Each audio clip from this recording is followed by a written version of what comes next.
be going live on YouTube and on Twitch. Okie dokes.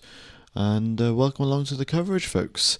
We are here 30 minutes away from the start of free practice 3, and we've got a lot to look forward to, really. We are a few short hours away from qualifying, and we'll be having the teams doing their qualifying simulations during FP3 today. Yeah, alright. I'm just going to go through some of the chat messages that came through a little bit earlier on. Selby, I'm not going to try and pronounce your second name, but thanks for the message, and hope your exam went well. I'm a retired mechanical engineer, and I remember how challenging it is. Yeah, my exam went all right, actually. I did a reasonable amount of preparation before, of course, this week, and yeah, the exam went pretty well. So, yeah, thanks for mentioning. And yeah. All right.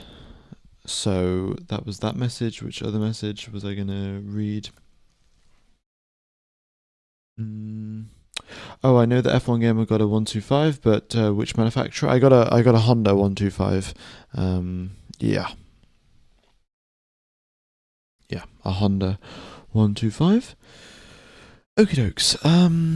So 28 minutes now. 28 minutes till FP3. But let's talk about what happened in FP1 and FP2. Right, we had quite the series of issues for loads of different drivers, and Aston Martin being the sort of the focal point of issues, but.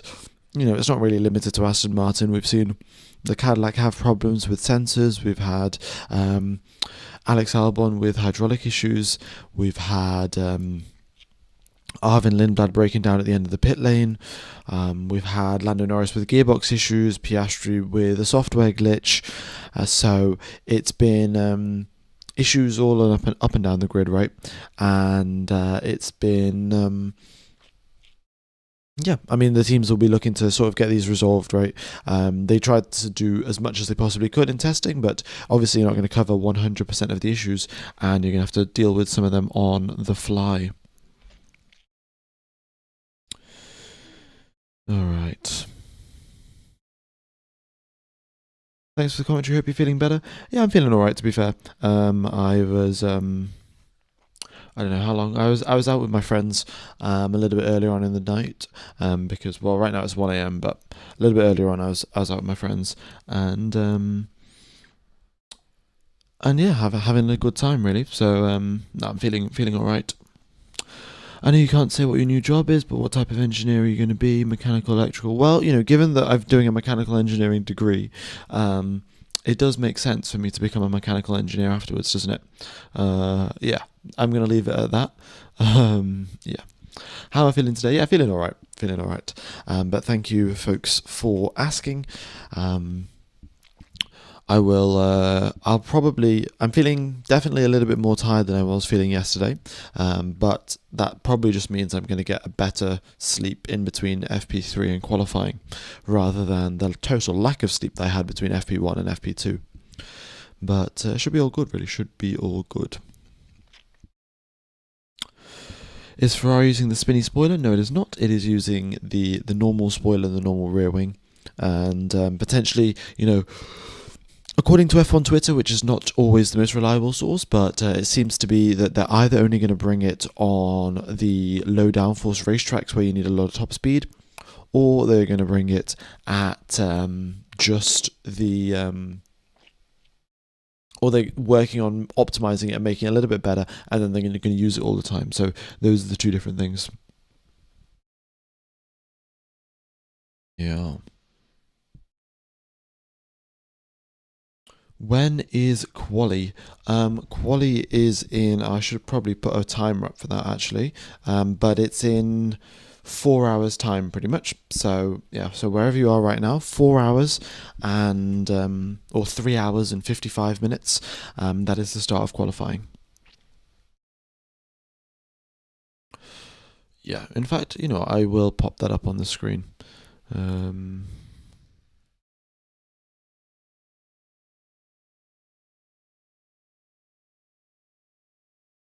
Give me a second here, folks.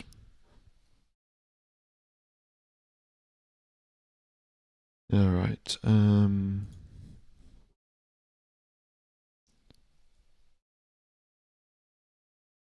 Yeah, there we go.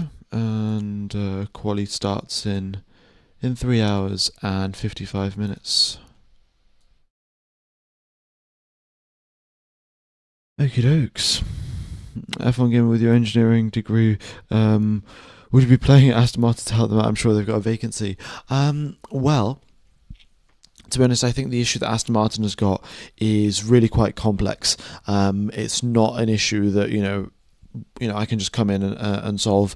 It is essentially, it isn't just an engine issue on its own. It isn't just a chassis issues on its own. It's when you combine the two of them, the way that they interact with each other causes all of these vibrations and these problems, and yeah, it's quite complex to simulate that, to try and predict which is going to what's causing the issue, what can you do to fix it. So all of that stuff is Aston Martin have got a very big headache really to solve that.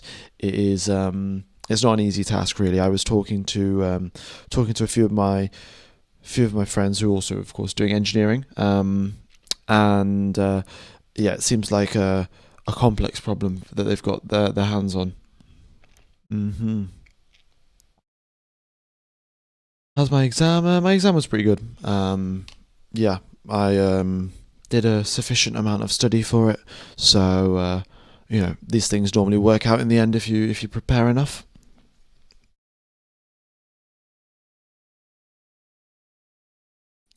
Should Aston Martin even try and qualify this weekend? They have so many issues.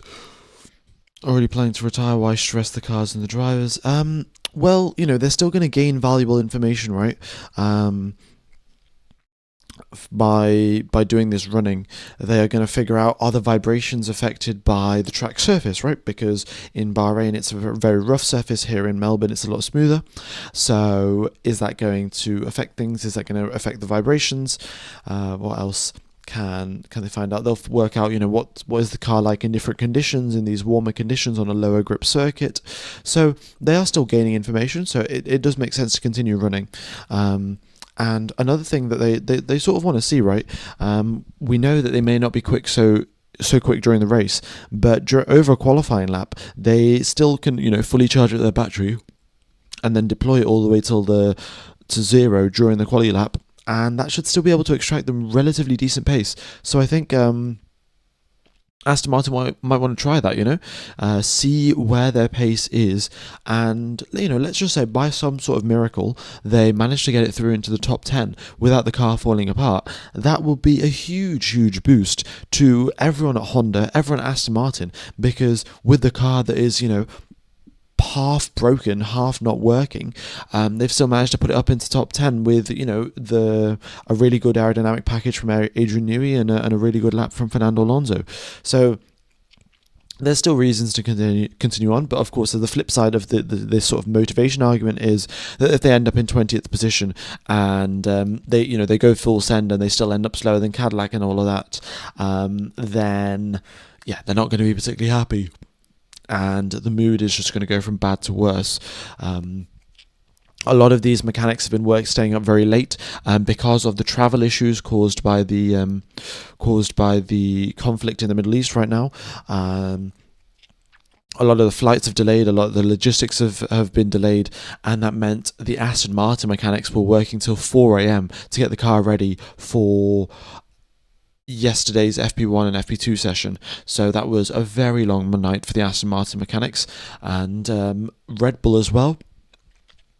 Max Verstappen drove over a gravel trap, damaged his floor quite significantly, and the Red Bull team was also working all over curfew all night to try and find another, to make some repairs and things like that, right, to Verstappen's car, but they broke the curfew as well.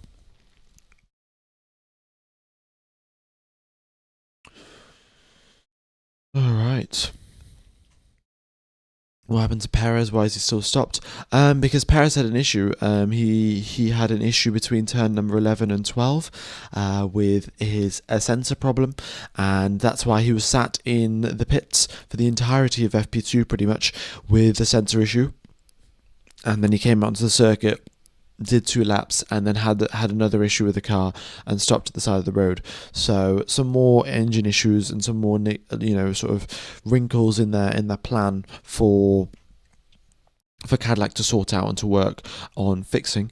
But they've gone through their testing program quite diligently, and it seems like they've been making steady progress at each sort of step. So I think they'll be fine. Yeah. The question is, will Perez get pole position in the Australian Grand Prix? I think that's pretty unlikely.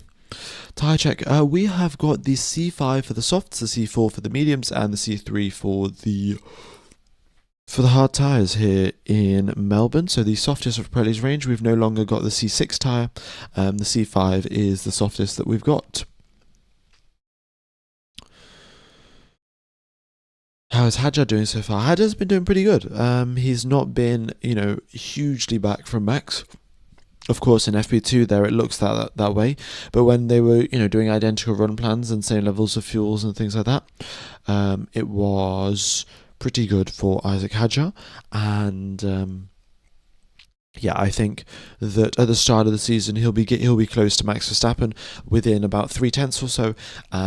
But the difficulty is towards the end of the season there could be more problems. The car gets more and more difficult to drive, and in that situation Max Verstappen would probably start pulling out a bigger gap compared to his teammate Isaac Hadjar.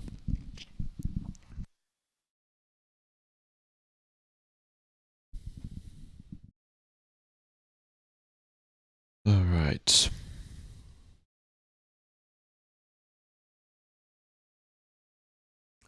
Do you think this will be Lewis's last season if he doesn't perform? Yeah, I think it might be. I think Hamilton has got quite a few interests apart from Formula One, and he's not all about the racing. Of course, when he does Formula One, he does it very seriously and put a lot of effort into it.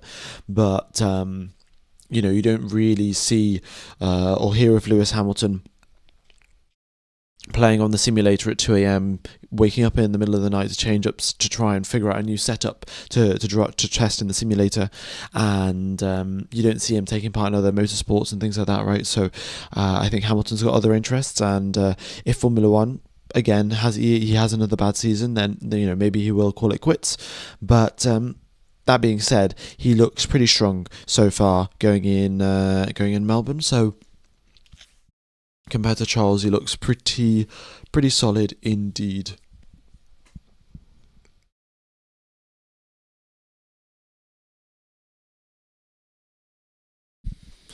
It's sad to see the current state of Aston Martin. I'm hoping it's fixable within a few months. I was a big fan of Force India. Yeah, honestly, Force India. Obviously the fact I was born in India, so that helps. But they were quite the good team in my opinion. They had the smallest budget out of any Formula One team at the time. In fact, even smaller budget than Haas back in 2016, 2017. And with Sergio Perez driving that car, they would still score the occasional podium. And they did some incredible work. So it is very unfortunate to see how things have turned out down at Aston Martin, given that they've got this huge injection of new funding, new resources, new equipment, new factory, new wind tunnel, and things haven't gone to plan really. I think those kind of things definitely do happen when you suddenly get a huge change in the company.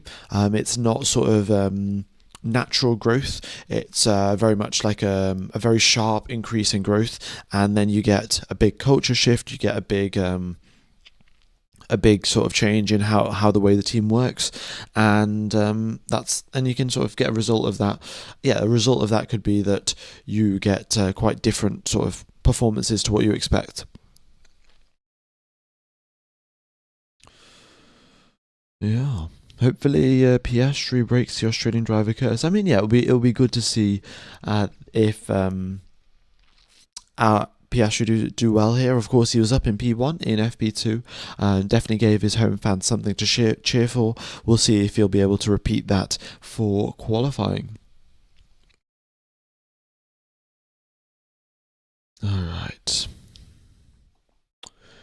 Who is my favourite driver? My favourite driver is Sebastian Vettel. Yeah.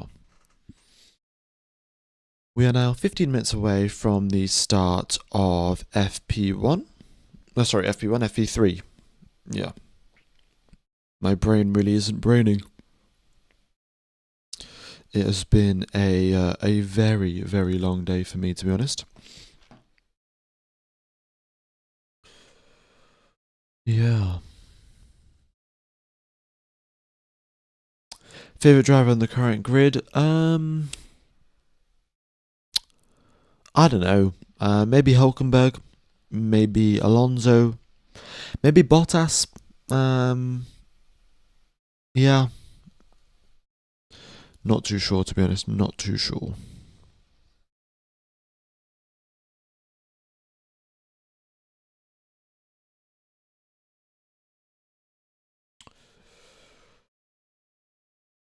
The multi-order responses are difficult for any team. Correlation between testing equipment and reality.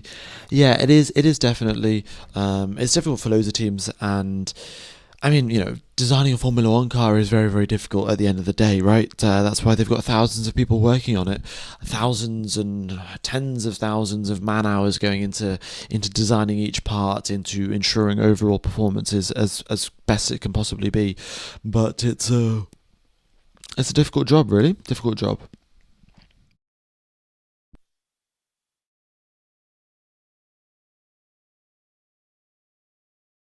All right. It looks like we'll be getting the data coming through onto the screen shortly. Yeah. Should be approximately, I don't know, maybe 10 seconds, 15 seconds. Can you change Audi to light red? It's if I change Audi to light red, I will still have again the same problem that I have right now, where I will have three teams in very similar colours, because I will have Ferrari, and then I'll have McLaren, and then I'll have Audi, that are all very similar in terms of Ferrari being bright red, Audi being light red, and then McLaren being orange. So unfortunately, we just can't really win in this situation. How much help has Toyota given to Haas to get them ready this season? I think Toyota have been helping quite a bit, actually. I can't give you exact hours of how much the Toyota mechanics have been helping, but I think that they've done quite a bit. Okay, we should have the data coming through. Hopefully. Looks like the data is going to take a few more minutes to come through, so let's go back to that.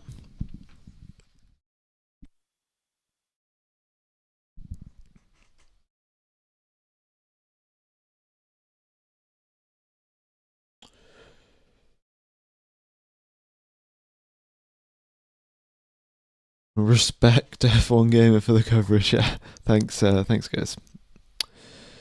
All right. We might see around a 1 minute 18 today. Yeah, I think a 1 minute 18 definitely possible. When the engine modes get turned up.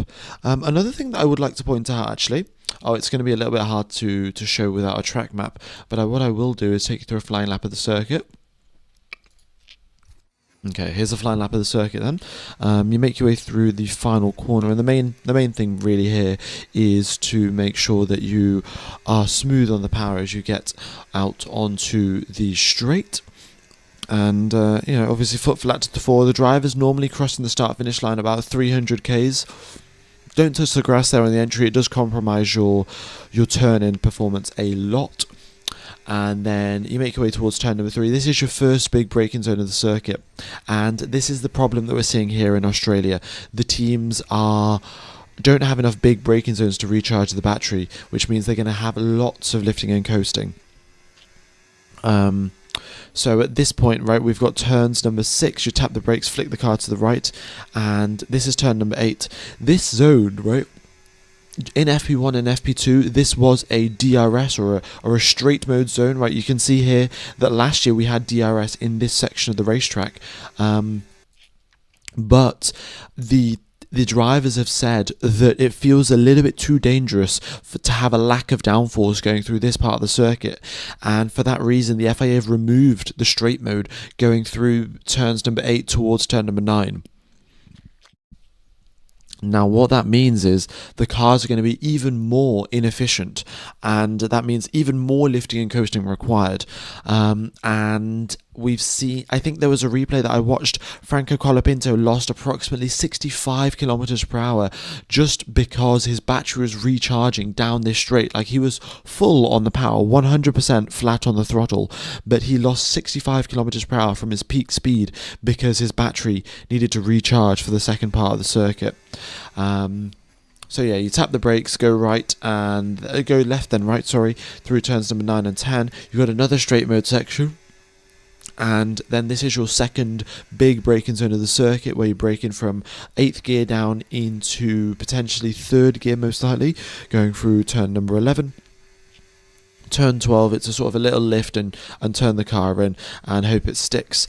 And you've got the final few corners, and that's a lap of Australia, really. It is quite the tight circuit, quite the difficult circuit, but a good challenge, especially for the start of the season.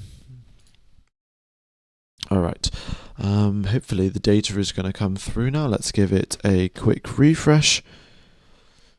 5, 4, 3, 2, 1. No, still, well, okay, it thinks that we are halfway through practice 3, which is clearly wrong, but I'm sure that'll be able to get resolved soon enough.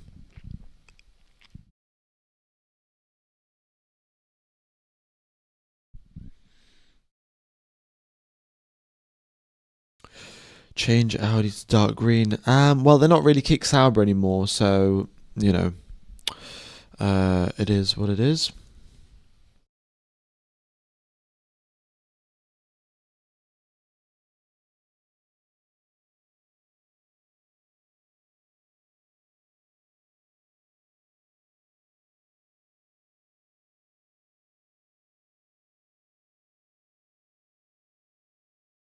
Okie dokes, your light counter is frozen. Oh yeah, I forgot to update that.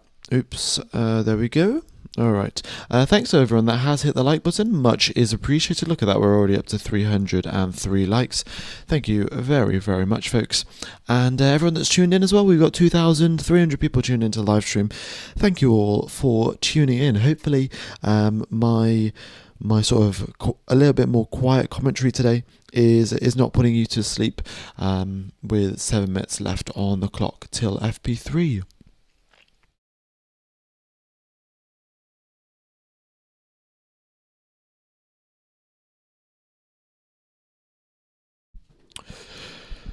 Change your shirt. It's clashing with your bedspread. I think my shirt's alright, but it is what it is. I mean, I guess you can sort of not really see what's going on there, but yeah, that's just my towel on the radiator.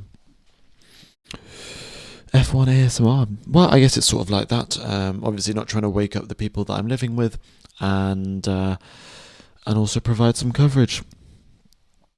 Never made it to FP2.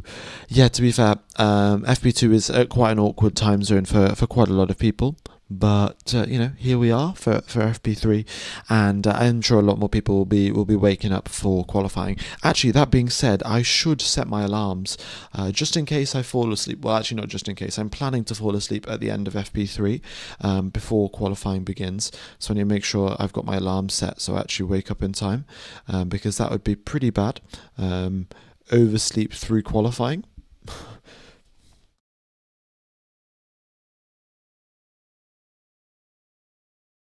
Yes, 3 alarms indeed. Okay, and I think Audi are going to be a big surprise, actually. Audi are both going to get into the top 10. That is my prediction.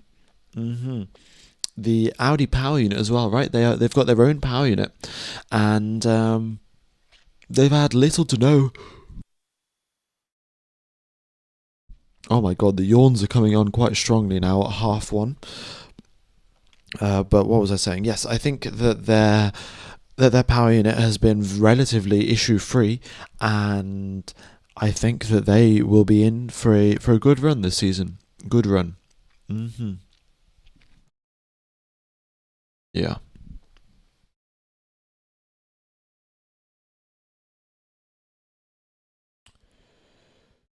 All right.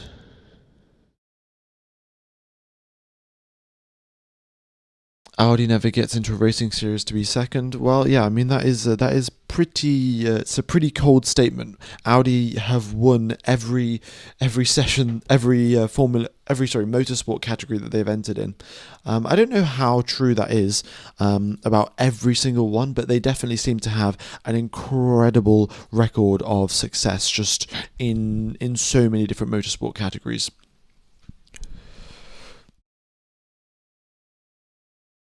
Yeah.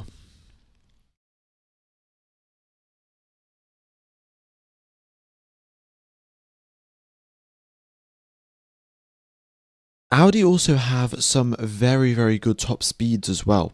I don't know why my webcam is out of focus. But anyway, Audi have some very good top speeds, and they are looking good. They are looking good. Charles Leclerc, you can see that quickest through the speed traps, but then there's Nico Hulkenberg, second fastest. So we'll just have to wait and see. Really, it of course depends quite significantly on their deployment plans as well. It's not just It's not just how how quick you are down the first straight. It's also how quick you are down the second, the third, the fourth, the fifth, and the speed trap unfortunately is only at one of the straights, so we're not going to get the full picture from this little speed trap thing here on the left hand side, but it is a bit of an insight into who's deploying their battery where.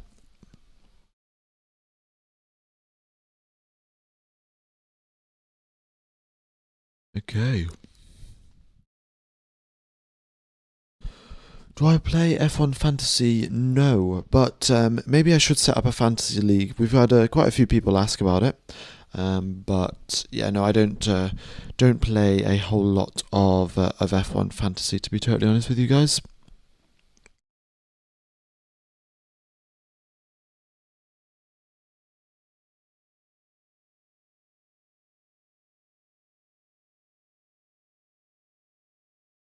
The Honda engine is a two-stroke. I don't think it is. I think it says in the rules that it's got to be a four-stroke, actually. Tuning in from a holiday in Fiji. Oh, it's quite a nice place to go on holiday. It's quite exotic. Yeah, hope you're having a good time. Right, yeah, we are now 2 minutes away, and still the FP3 data does not seem like it's going to come through. Oh no, there we go. Seems like it's coming through now. Brilliant.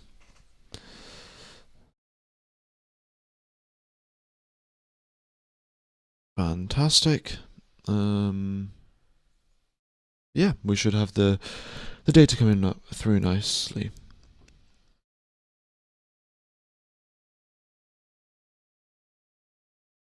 It's delayed. Yeah, it's just come over my screen as well, saying that they've delayed it, which is incredible, very very incredible. Um, let me check. Actually, it's in Melbourne, right? Let me check firstly what time it is in Melbourne right now, because it's telling me it's been delayed till 12:45 local time. Um, so world clock, Melbourne time. Okay, so it's been delayed 15 minutes. Right, 15-minute delay to the start of FP1, so I guess I should update the timer on the screen. But yeah, 15-minute delay. Great. So another 15 minutes of commentary without any action. Ah, that's why the data wasn't loading, because there's some sort of delay. The reason for the delay, I shall find out, folks. Give me just a second. I think it's probably because, yes, The start of FP3 will be delayed due to barrier repairs after a big crash happened in the F3 race earlier. It proved to be unnecessary drama over the straight mode zones. One removed overnight and then reinstated. Oh, okay. So the thing that I said a little bit earlier on about the drivers removing the teams removing the straight zones, that has been reinstated. So the drivers said it was unsafe, and then they removed it, and then some other drivers complained a little bit more, and they've added it back in again. Yeah. I didn't know why it says Antonelli's going at 40 kilometers per hour because currently he's sat in the pits, but I suspect maybe that's just his wheels spinning or him idling in the garage.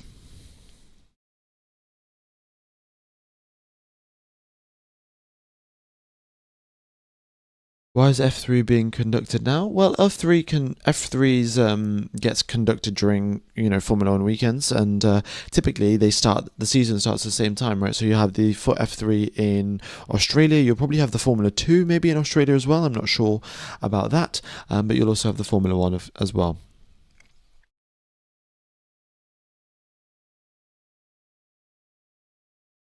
Yeah. F1 game, it seems like depression's got you, mate. No, I mean, I'm just tired. On about 3 and maybe 4 hours sleep. So 4 hours sleep. I had an exam today. Yeah. So that's mainly why I'm tired. Hmm. It's been, well, I guess it's been postponed. Yeah, it starts in 13 minutes time rather than the 2 minutes ago. It should have begun. What is the green dot above turn 13? The green dot is the overtake detection point, so that if the driver is within 1 second of the driver ahead of them, within that sort of detection point, then they can use the overtake mode for the next course of the lap. Hmm.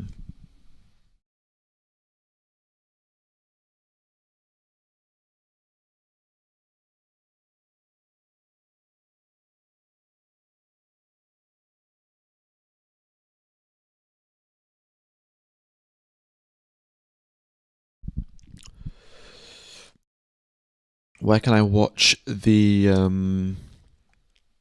coverage? Folks, the best way to watch the coverage would be with Proton VPN. You get Proton VPN, you you join an Austrian VPN server, you go into Google and you search Service TV, and then you can watch the coverage. So that is, I mean, that's the way to do it, and the coverage is on right now, Service TV. So you guys should be able to tune in and watch what's going on. How does the weather look? Well, track temperature is 35 degrees, air temperature is 20 degrees, so it's nice and sunny out in Melbourne. The wind speed 5 kilometers per hour, not too major right now. If it does pick up a little bit later on, I will let you know. It was quite strong. I think potentially in FP2. Both Astons top 10, let's go. Yeah, I mean, this is the only time that you're going to get the Astons up in the top 10. Yeah, why are the barriers broken? The barriers are broken because there was a crash that happened in Formula 3, and that's why we've got the barriers broken. Yeah. Yeah, I mean, the session's been delayed, but it's starting in 11 minutes, so...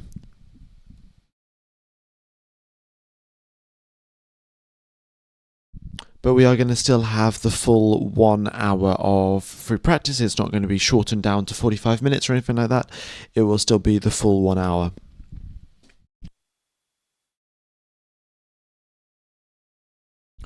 Is there any way to get Service TV in English rather than German? Unfortunately not.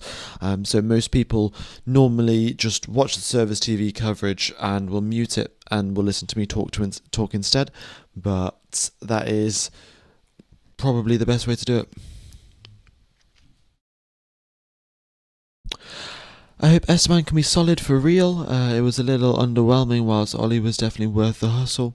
Yeah, I mean, it's Ocon's been in Formula One for so many years now, right? He's been a great staple midfield driver, and yeah, it's a little bit surprising, really, to see that Behrman just come in and perform so well against him. So, obviously that could be a testament towards how good Ollie Behrman is, but it could also just be that Ocon was having a terrible season last year. So, will that change? Will things change? Will Ocon sort of, get closer to Behrman? Will he beat him more consistently? Or will Behrman sort of take over as the lead driver at Haas, scoring loads more points than Ocon? It is tough to say.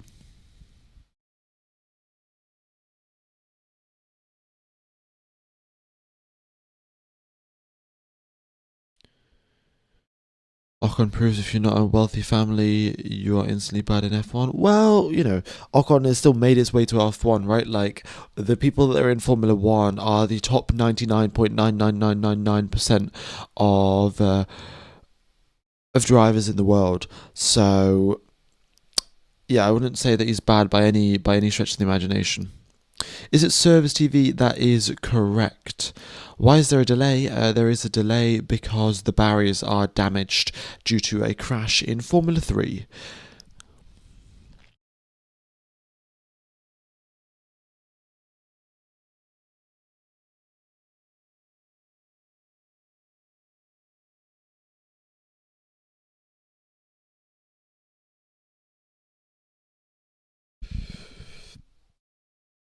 Who are you guessing on for pole position? I'm going for George. I think it is time to go with the Ferrari cycle, really. As I'm sure you're all aware, everyone is a Ferrari fan. Even if they say that they're not, they really are a Ferrari fan. So yes, I will be. I'll be rooting for a Ferrari pole position. I think the Ferrari fans need some more delusion in their life. So that's what I hope to see. But I do hope that it'll be close, especially for qualifying. And the other thing that I would be quite interested in seeing is that Ferrari, of course, they've got their smaller turbos, right? So how much extra boost pressure are they going to get off the line? How much extra horsepower are they getting off the line compared to all the other teams? Will they be able to utilize that to their advantage? Will they, sort of fly off into the sunset on lap one because they've got way more RPM on the turbo? It will be it'll be interesting to see. Hmm. F1 Gamer Astafan, we are not only have a GP4 engine, but we're not going to complete the full laps in the race. What are your thoughts? It is what it is, right? Like, they haven't designed the car properly. They didn't take into account these sort of vibrations passing through the chassis and then bouncing back through the chassis right back at the engine. And yeah, it's I guess another way to sort of describe this sort of vibrations, right? Like when you are, I'm sure you've all sort of heard an echo, right? You've gone off into a room, empty room, or off into the mountains or whatever it is, and you say something, and something echoes right back at you. A very similar thing sort of could be happening with the Aston Martin car, right? The engine oscillates in one direction because you've got the cylinders rotating, and you've got the firing order set, and it pushes the car in one direction, and then that force gets transmitted through the chassis in one direction, and then it hits the end of the chassis and then bounces back and then comes back the other way. And if the forces are timed in a certain way, then the vibrations can just get worse and worse and worse, and that's when you get issues with front wing with your mirrors falling off, with your lights falling off, with your battery having loads of problems due to vibrations. So it's yeah, it's an interesting one, really, and it's difficult to say how they're really going to try and resolve that.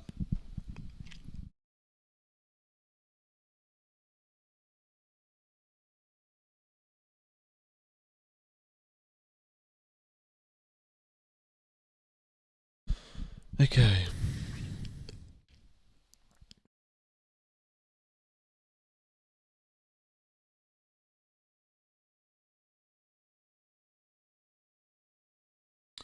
Float the vibrating bit on a magnetic bearing, no vibration transferred. Um, well, there are loads of different things that you could try. Some things are going to compromise your weight. Some things are going to do some other things, right? So it's tough to say.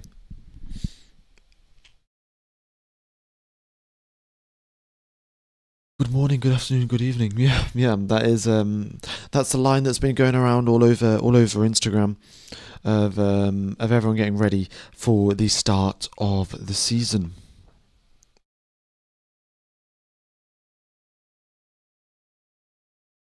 Where to watch it in Austria? It is Service TV, folks. Service TV. There you go. I'm just going to pop it up on the screen. Should be alright with that. The whole car could be in harmonics. Yeah, I mean, exactly. It could be right. And in that situation, they have got a very big problem to resolve. I think, from whatever knowledge that I've got, the best way that they've delayed it more. Oh, cheers FIA, we love these delays, and I really appreciate you guys just being totally honest with the delays. But yes, it's now been delayed a further 5 minutes, so now 9 minutes remain till the start of FP3. I think the quickest fix that I can think of is switch up the way that the engine is mounted to the chassis, because all of these vibrations, all of the harmonics, they get transferred to the chassis via the engine mounts. So if you can mount the engine to the chassis in a different way, in a different location, using some different mechanism, then that might be your best and quickest solution to resolving these harmonic frequency problems. Yeah. Don't understand where these vibrations come from. Needs to be a serious engine imbalance for them to suddenly appear. Well, no, these vibrations, right, they do not appear on the dyno. So the dyno is the system where they test the engine just on its own. So they build up the engine and they pump air into it separately, but it's not attached to a car, it's not attached to a chassis, it's just sort of there, sat in free space, and they're testing it. And then you put the engine into a car, and you get a whole host of other problems and issues and things like that. And that is where the source of the vibrations is coming from. If it was present on the dyno, then Honda would have found out about it ages ago, and they would have got that resolved. It's not that difficult to balance a V6 engine, right? V6 engines have been around for ages. Formula One engines have been V6 for ages. The teams know how to put in balancer shafts and get the engine spinning smoothly. The vibrations are much more so from the connections from the engine to the chassis. The reason for the delay, folks, is that there was a crash in Formula 3 and they are repairing the barriers. So that is why FP3 is getting delayed, and it's totally fair enough. At the end of the day, the drivers have to be safe, and they've got a huge safety book on how big your barriers have got to be, how many tyre walls have you got to have, and all of these things. So it makes sense to go follow the rules if you've got so many of them.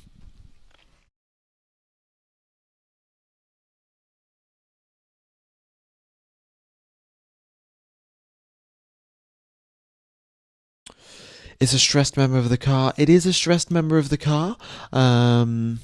So potentially they could be a little bit screwed if it's a stressed, as far as I know, I don't know if the engine itself is a stressed member of the car. I know the gearbox definitely is at the back of the chassis, but the engine possibly could be as well.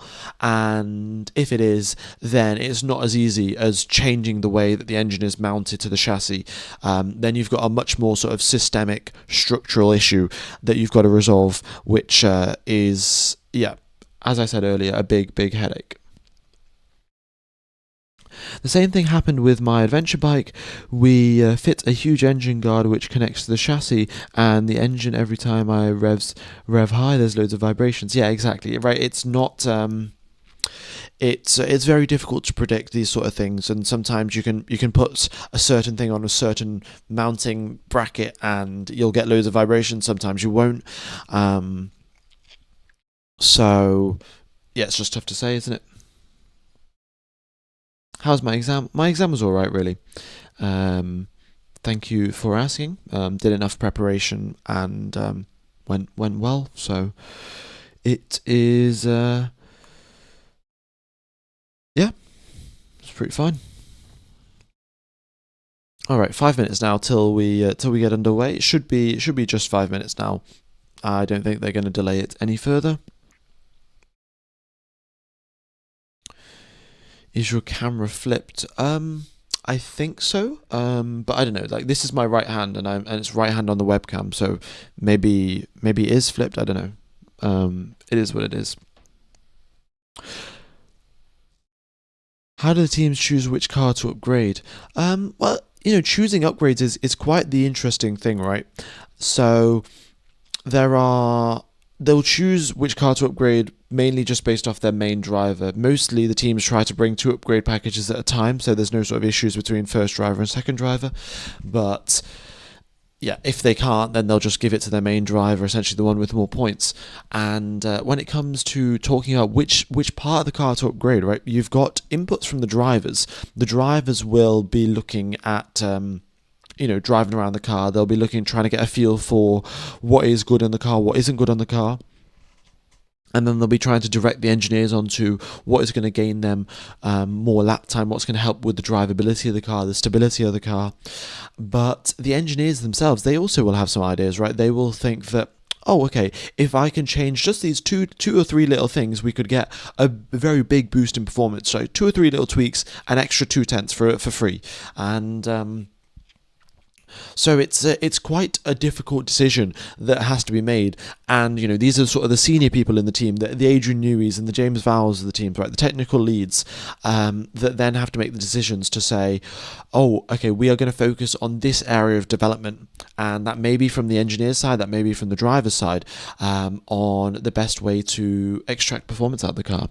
It's a complicated system, really, because the teams at the end of the day, they have a limited amount of CFD time, they have a limited amount of wind tunnel time, and they have a limited amount of people working a limited amount of hours, and not a huge amount of spare parts or like raw materials, right, to just manufacture as much as they want whenever they want. So yeah, it's you've got to make those decisions on what's going to help you out and what's not.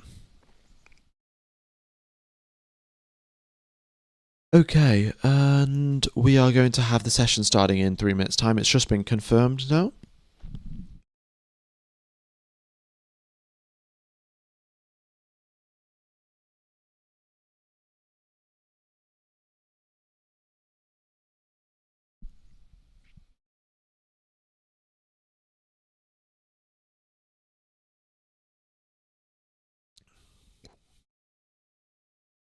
I'm willing to bet it's actually a harmonics problem, not a vibration coming from the engine, unless Honda is really that bad. Well, I mean, a harmonic, like, if you have a harmonic problem, it's coming from the engine. The engine will be providing some sort of force input into the chassis, which then causes the harmonic issue, right? Like, it's a combination of the two. And that's why it was only detected in um, in preseason testing. It wasn't detected during the dyno tests when Honda were developing the engine, because they had no chassis to attach it to for the harmonics to become an issue.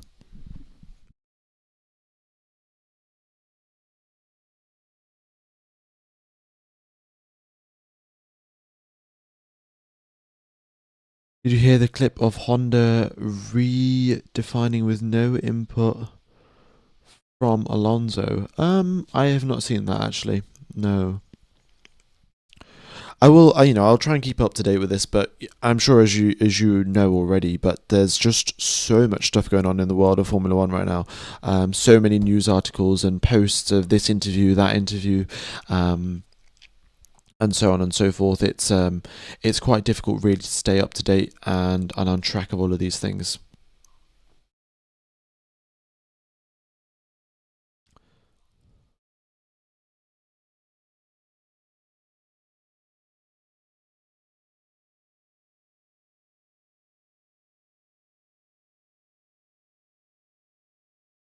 All right.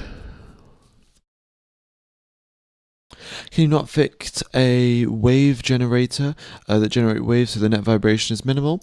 Yeah, it's sort of like you could, right? You could figure something out that generates the waves to cancel it out, because it's sort of like how noise cancelling headphones work, right? You've got incoming noise in these waves that are going up and down, up and down. But then if you pay the opposite to them, then you can cancel out that noise and you can't hear what's going on outside. And that's how noise cancelling headphones work.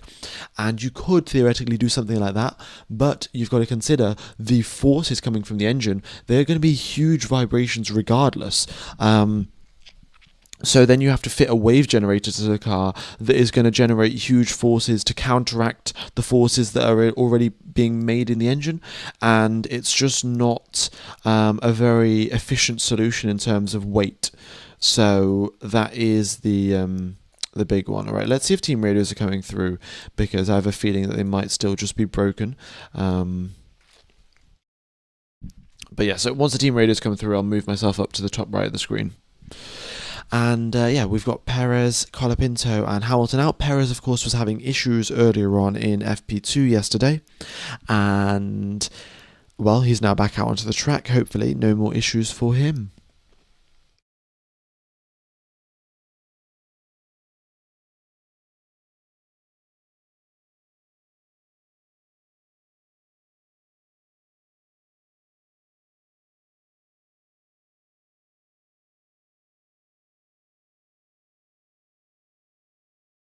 The F1 engineers couldn't fix it. I doubt that the YouTube backseat engineers would be able to fix it. Yeah, I mean, look, like, it is. This is all pure speculation at the end of the day, and even if we can come up with a potential solution, actually implementing it and manufacturing a new chassis, designing a new chassis, making sure it passes the crash test, then making sure the engine is going to work in this new chassis configuration.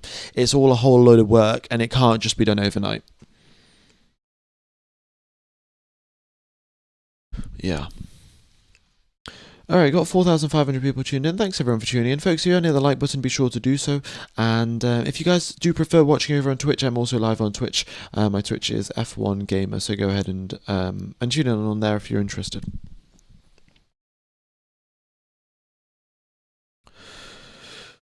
Okie dokes. Yeah, Alonso is out, and we'll see what speeds he reaches, really, on those medium tyres. Hamilton out on a fresh set of softs. My service TV is about 30 seconds behind. Yeah, that's normally how it goes. You end up just having to pause my live stream. So if you pause my live stream and then wait for the timer to catch up, so the timer that's there on the bottom left and the timer on Service TV, if you just wait for them to catch up together, you get all of the everything will be in sync. FP3 reduced in time, has it? It hasn't come through over race control that they are reducing the total overall time of FP3. Typically for these race weekends where they have Formula 3, Formula 2, Formula 1, they do leave a bit of a buffer zone in case one of the sessions overruns or anything like that. So I think that they will probably just be running into the buffer zone.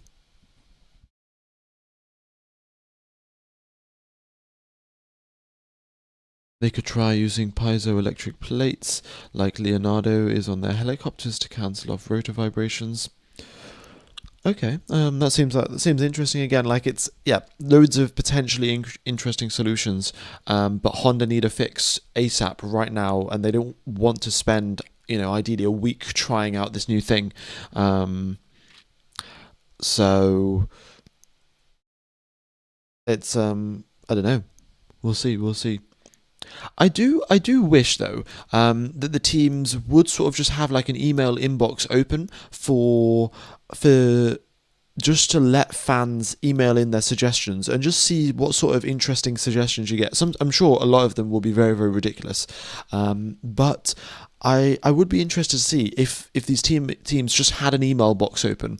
Like, imagine, right, Honda or Aston Martin just open up an inbox being like, team upgrade potential ideas at astonmartinf1.com, and loads of people just sending in emails about, oh, how you could fix this using this. And, potentially you've got people who have got 40 years experience in an industry very similar to this, right? Dealing with vibrations and these resonant frequencies and things like that. And they send in a solution that might help them out. But I'm sure the F1 engineers are also very capable themselves, and they could figure things out. Anyway, Lewis Hamilton, top of the times, a 1:21.599 from him. The quickest time that we saw was in the 1:19. That was from Oscar Piastri yesterday.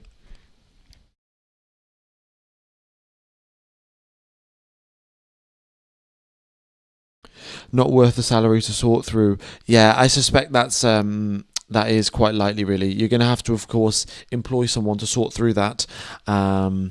And, well, most likely,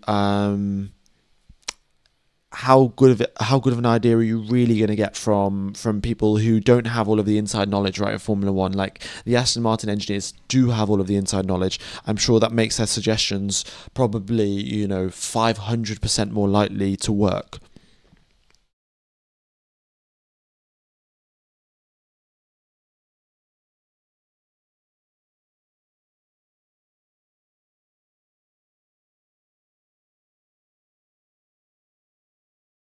Vibrations are so bad in motorsport or in any vehicle. I've had vibrations on my kart and literally unscrewed the bolt and the entire rear axle came off.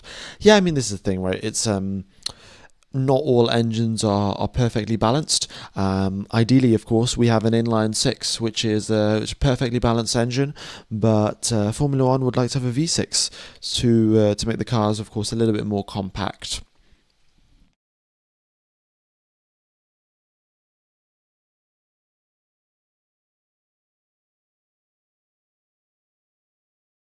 I just watched 4 ads to enter the stream. I do apologise. Unfortunately, I can't do any adverts. I can't do anything about the adverts that play when you first click on the stream. I can do something about the adverts during the stream, and, as I've said before, I just block all of them. So, yes. It's sort of just the way how YouTube works, to be honest. It is sort of a crazy system if you think about it, right? Like, I'm sat here in the UK and I'm yapping away, and within a 4-second delay, my footage of whatever I'm yapping about gets sent all around the world. For how many people is it? We've got probably 5,000 people, yes, nearly 6,000 people listening in all around the world, and with a 4-second delay to what I'm talking about. So I guess YouTube needs a little bit of money to get those systems running.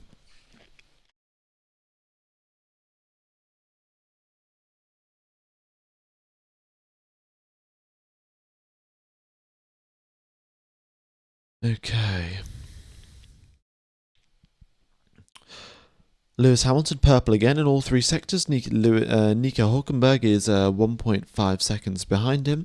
And Fernando Alonso is continuing on, I think, with a few more laps.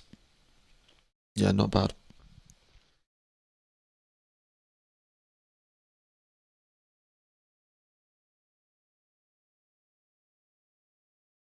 Okay.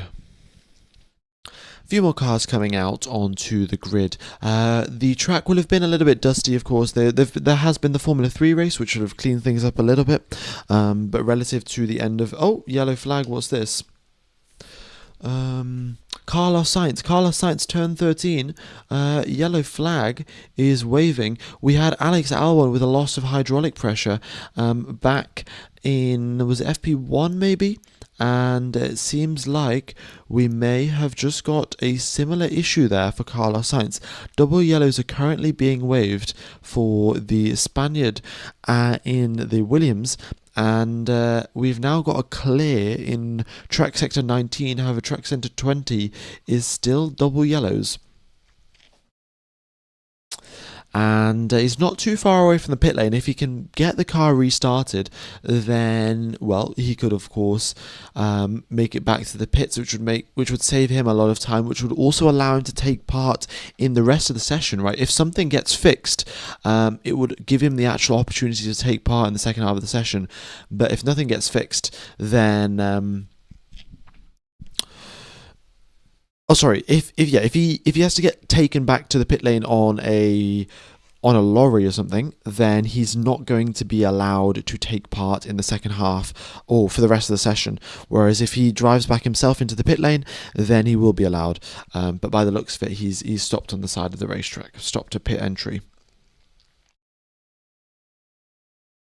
Actually, what does it say his speed is? His speed says 0 kilometers per hour. So maybe if the mechanics come and pull him out from the end of the pit lane, it should be okay.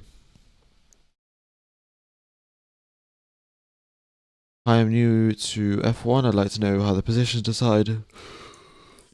Yeah, they are decided by how quick your lap is. So that's you can see there the third column. You've got the first column for the driver's name, second one is their previous lap, and third one is their best lap. So that is how it's sorted by. Kimi Antonelli, purple sector 1. He goes about a tenth quicker than Lewis Hamilton in the first sector. Fresh set of soft tyres for him.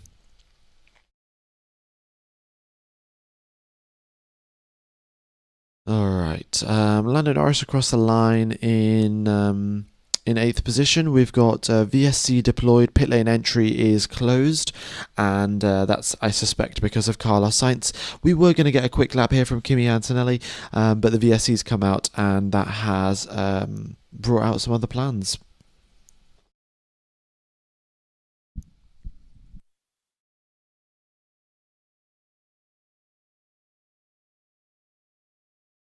What is the Aston Martin condition? Well, we don't know for certain for Stroll's side of things, but for Alonso, he's done a few laps and he's back into the pits. However, Stroll, during FP2, he had an issue with this car. They came over the radio and said, Stroll, we have an issue, box. And since then, he has not gone out onto the racetrack. And, it's now been 12 minutes or so of FP3, still not out on the track. Alonso is out on the track. So there is a chance that Lance Stroll has screwed up his battery before the start of qualifying even. We don't know for certain. We'll see if he comes out on the racetrack. He's still got 48 minutes remaining. But yes, there is potential of that could have happened. The team radio is unfortunately broken. Yes, I would quite like it to be fixed, but it's just doesn't seem like it's going to be. It doesn't seem like it's going to be working out today.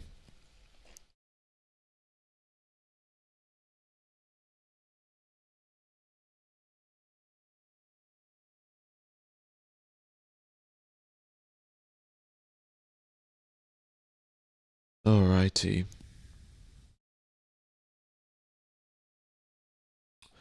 Got a few people watching over on Twitch. Much appreciated, folks. Thank you for tuning in and listening in.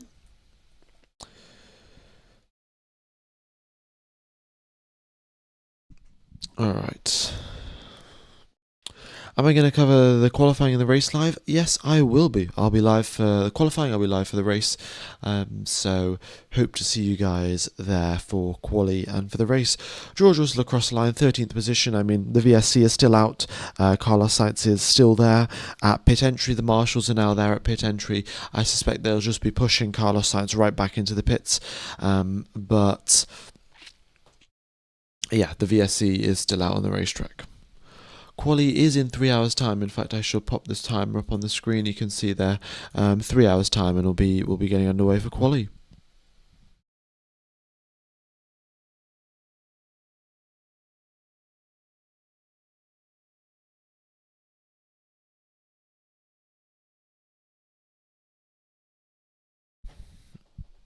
Is it a power unit failure? Yeah, by the looks of it. I mean, we haven't got any team radio, unfortunately, to work out exactly what it is and what they've told Carlos Sainz.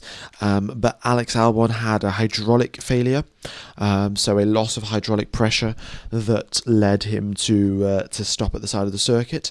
And red flag. What red flag? I mean, if Carlos Sainz is blocking the entry of the pit lane, okay, no, they've just said pit lane entry open.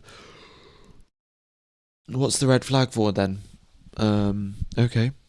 Anyway, so yeah, there's potentially something up, and cars have been brought into the garage for a red flag. The timer will continue ticking down. This is not qualifying. The timer does not pause itself during red flag conditions. The timer will continue onwards.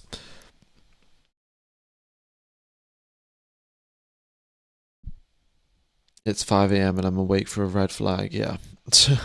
Where would your face cam be when the driver radios comes on? It'd be at the top right. I would get rid of the timer for quali, and I would put my webcam at the top right.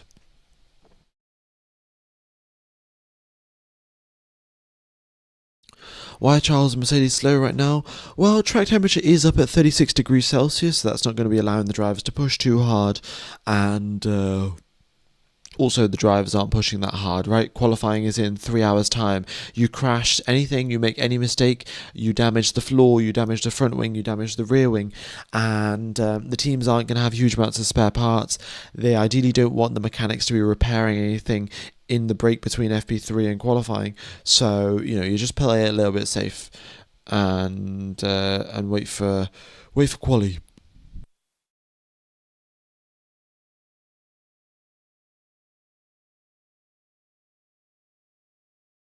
I've got an exam in 2 hours, and I'm here watching the red flag commentary. Well, as long as you listen to it in the background, and carry on cooking with your revision for your exam, should be okay.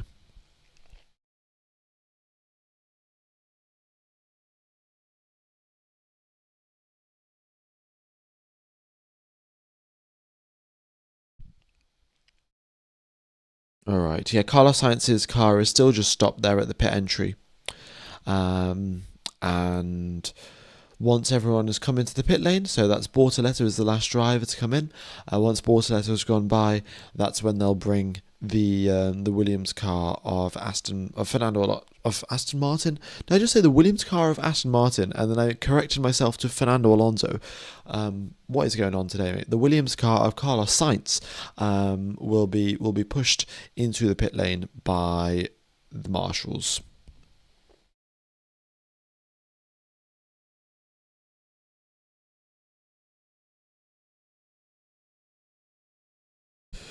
Dude, are you sick, or is your passion level down for this year?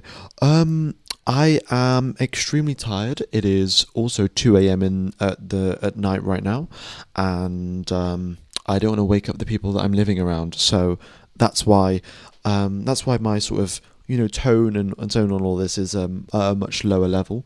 But once we get around to qualifying, I'll be back and excited, right? Um, had a yeah. Oh, got a donation coming through. Exoteric, thanks for the donation. So last year the rookies had a really rough Melbourne. How do you think these guys will do this time around? Well, given that it isn't raining, I suspect that they'll be fine. The weather forecast looks to be pretty standard, so I think that they'll do much better and potentially even beat their more senior teammates. Benny Raiden, thank you for subscribing on Twitch. Twitch Prime member, maybe. I'm not sure exactly how the Twitch stuff works, but it does help out quite a lot, actually, folks. If you have got an Amazon Prime account or something, you get Twitch Prime membership, and if you give it to the channel, it will greatly help out. But yeah, do let me know. Dude, first of all, hydrate, then get a banana, small cup of tea. Well, I have had the cup of tea, and I've also hydrated.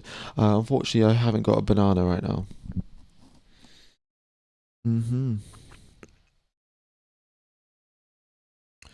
Alright, track is declared clear, and we should have the pit lane opening in a few minutes' time. F1 Gamer, is this going to be like 2019?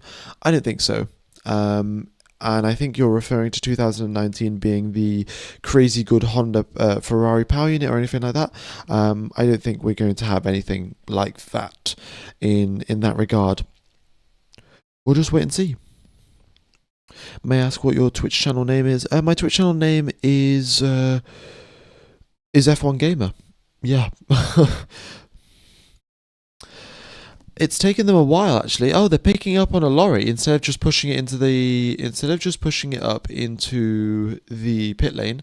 They are picking it up on a lorry. So Carlos Sainz will not be taking part for certain for the remainder of FP3. So he's going to have to go into qualifying a little bit blind. Estimated session restart time is approximately 2 minutes. I say this as an Aussie. My God, our track marshalling is slow. Japan or Canada, um, the driver would have been lifted off the track within 2 minutes. Well, it's the first race this season. The marshals have got to get used to things, but. Yeah, I mean, I guess it depends, of course, where the lorry is as well, right? If the lorry, I don't know how many lorries they have stationed all around the circuit, but if the closest one is quite far away, then that's obviously going to add to the response time. Oh, we've got another person, Megaroni and Cheese has subscribed with Twitch Prime, much appreciated there as well. Yeah, we've got a few more people watching over on Twitch. Thank you very much, folks.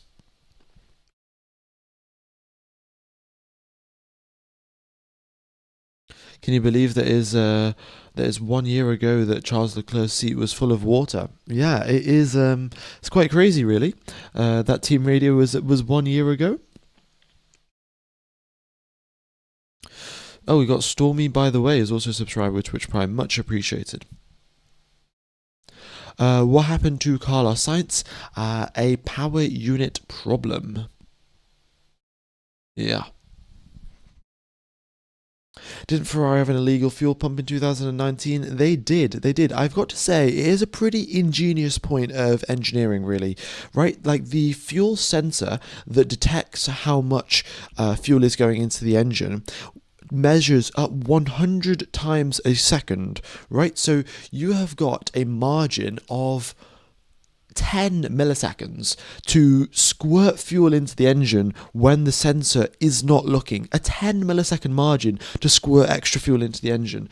And the Honda fuel injectors or the fuel pump, whatever it was, could do that. Like, wait, did I just say Honda or did I say Ferrari? But either way,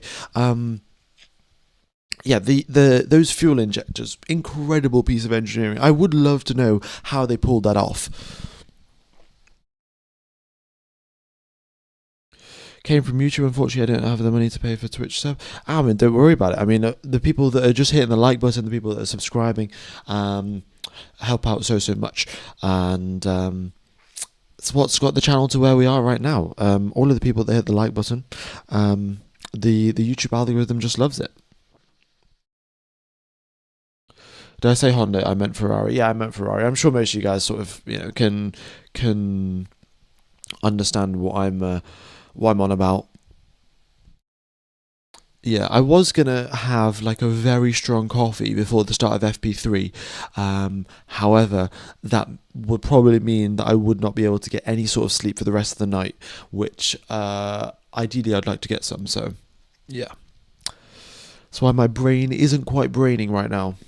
Lance Stroll, the only car yet to come out onto the circuit. It is looking pretty bad for Aston Martin, with only one battery per driver, no spare parts whatsoever. Lance Stroll boxed with an issue yesterday during free practice 2, and that issue could have been with the battery.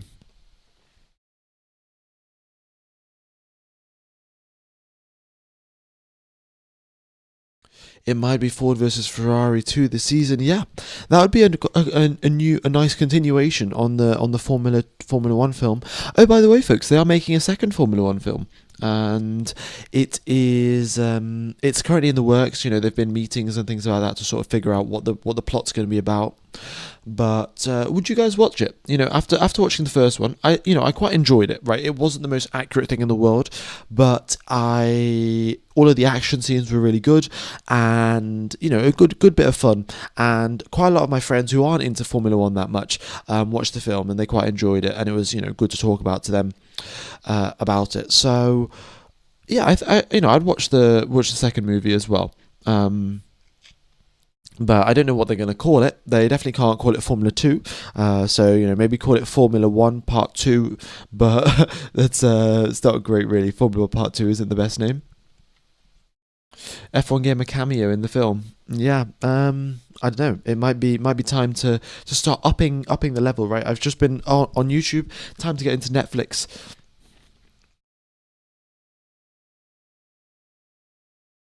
Never seen a team as unprepared as Aston Martin to start any season.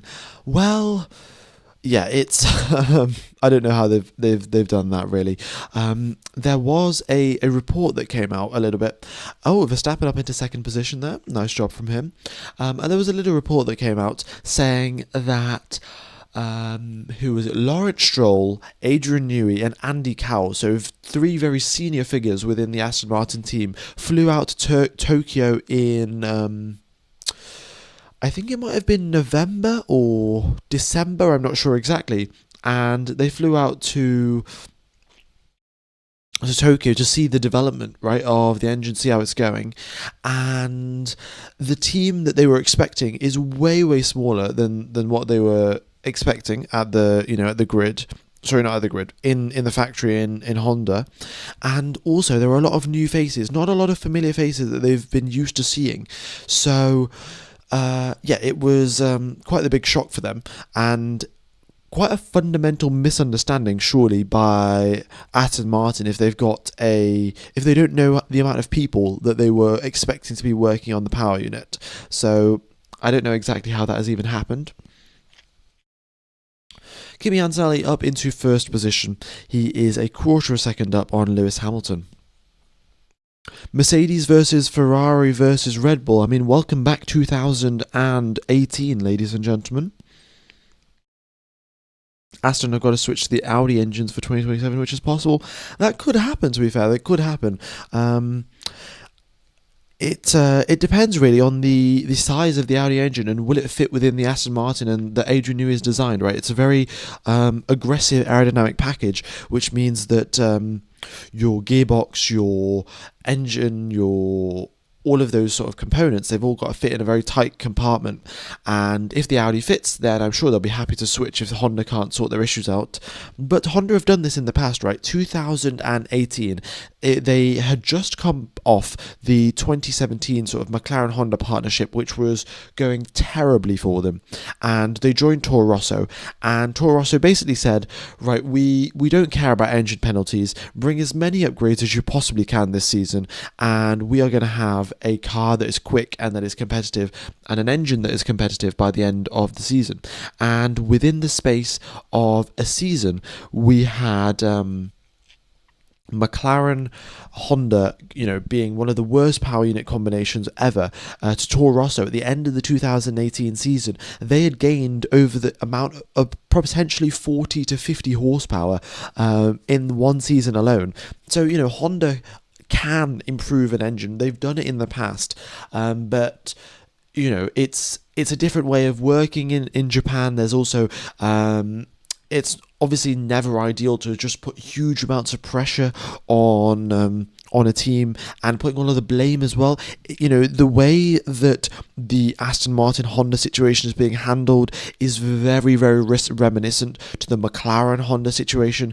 I remember very clearly that the McLaren Honda, at that time, all of the McLaren guys were saying, oh yeah, we've got a really good chassis and a really good aerodynamics package. In fact, it's top 3 on the grid right now and will be amazing if it just wasn't for the engine.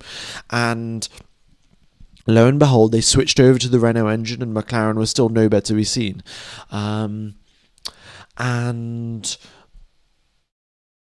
Yes, and the same thing is happening here in Aston Martin, where they are just blaming Honda. If it wasn't for Honda, we've got a top 5 chassis and aerodynamic package, and we'll be really fast.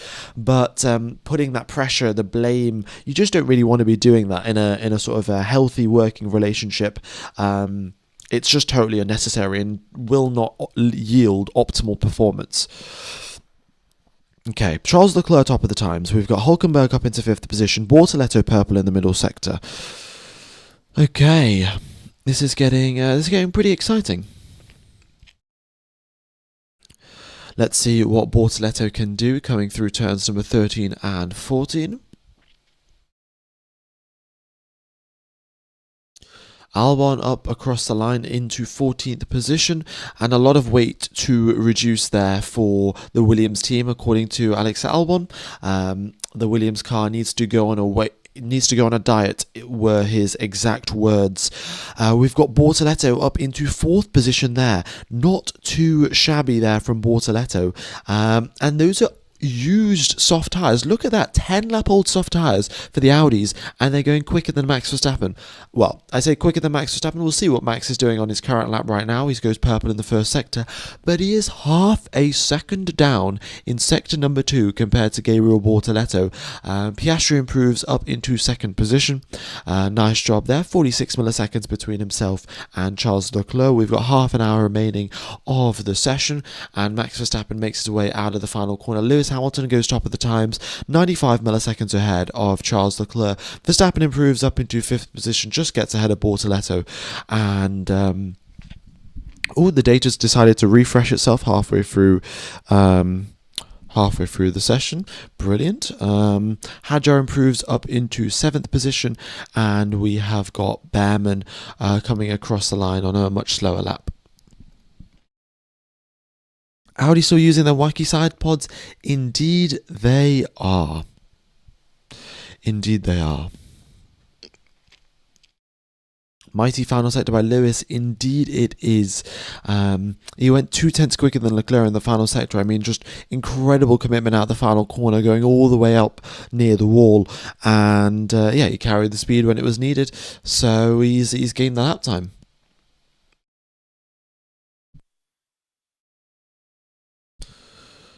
All right.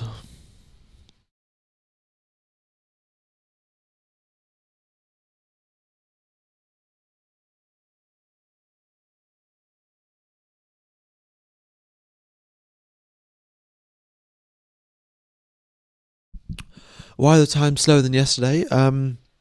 It's because it is much more sunny than it was yesterday, and a lot less clouds. So track temperature is up at 38.5 degrees. So approximately 8 or 9 degrees hotter than what it was yesterday, which means the drivers can't push so hard on the tyres, and because they can't push so hard on the tyres, that's why the lap times are slower. And also the teams are being a little bit more cautious, given that if they do crash the car right now, they've only got 2 hours and 38 minutes to fix it in time for quali. So yes, ideally they don't crash the car whatsoever right now. There was a red flag because Carlos Sainz had a power unit problem coming into the pit lane. Alright, Lawson up into 10th position. Behrman doing some more long runs. And yeah, it's looking nice. Albon 14th position. Yeah, the sole Williams car that is gathering data, gathering information. What time is it in the UK? It is 2:22 a.m. in the night, in the morning, whatever it is, whatever you want to call it.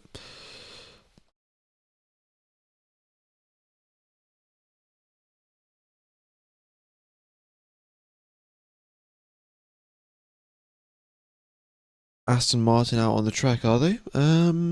Looks like Alonso's still in the pits. What happened to the Mercs? Again, they just won't be trying so hard. Mercedes do this sandbagging just so often, and they don't. Mercedes ideally don't want the attention on them. Like if they do have the 18-to-1 compression ratio. Oh, yellow flag. Oh no! Is that Albon that stopped at turn number 4? Is that double Williams DNF for the session? Albon turn number 4. Oh no, he's moving again. What's his speed? Let's double check. Oh no, he's going 120 k's, 150 k's. So it seems like I don't know if it was a spin or what, but he's managed to continue on. We did actually see, who was it? Sergio Perez had a spin coming through turn number 4. But yes, Mercedes, if they have a higher compression ratio, right, then their engine will be better, but they don't want the attention on them because they want other, because then the rules could change and so on and so forth. So that's why they've been playing it very low key for now, and we'll see what they do tomorrow. Or not even tomorrow, for in 2 hours and 36 minutes, we'll see what they do.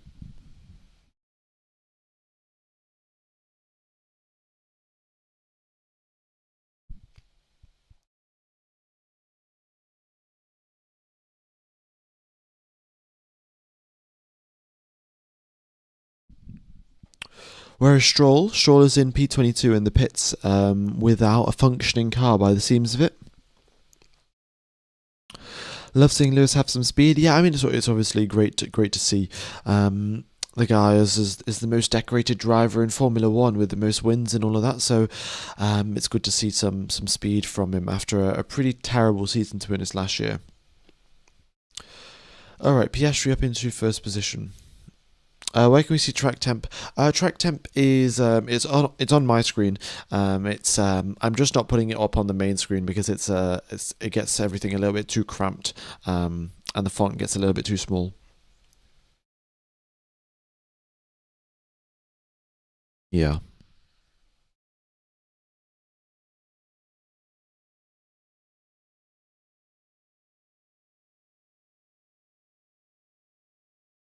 Alright, Charles Leclerc, purple first sector, green middle sector. Let's see what he can do as he makes his way through turns number 13 and 14. Let's actually have a look. What speed is Charles Leclerc going to cross the line at?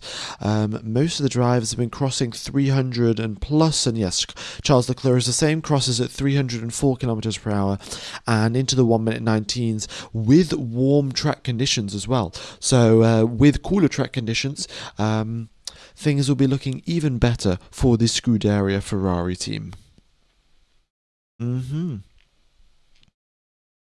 We're going to see some motor racing, guys. That is correct. That is correct indeed.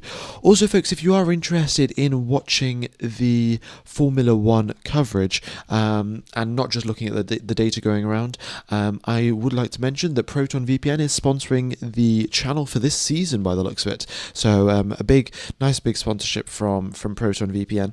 And I've got a nice deal for you guys. So just for the Australian Grand Prix, you can get the first month of Proton VPN for just $1, and essentially then you can watch the Australian Grand Prix qualifying the race. Same thing for the Chinese Grand Prix. You get to watch the sprint quali, sprint race, actual race, and then also for the race in Japan you get to watch quali in the race, all included for the price of $1. And yeah, you just got to follow the steps. You get Proton VPN, you join an Austrian VPN server, you go onto Google, you search Service TV Formula One, you can enjoy the Formula One coverage. Yeah, so if you guys are interested, it would be much appreciated if you guys could check that out. And as always, you can always cancel at the end of 1 month if you don't want to renew. Yeah. And just to confirm, it was Albon going slowly on purpose. It was not a spin or anything like that. Albon was changing some things on the steering wheel, and it seemed like a few settings needed to change before he could get going again. So yeah, that's all right.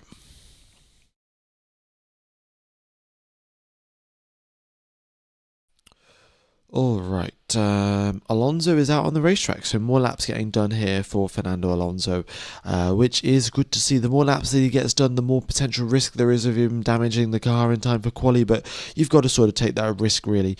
And well, hopefully it pays off for Fernando Alonso. Another purple first sector there for Charles Leclerc. 13 laps on this set of soft tyres, but it seems like the fuel is burning off, and the soft tyres are holding up just okay for Charles Leclerc to go on for another lap. Service TV is all in German, that is correct. So most of the people will mute the coverage and they'll listen to me commentate. But of course, if you are German, then it's pretty much perfect for you, and you can just listen to the German commentary.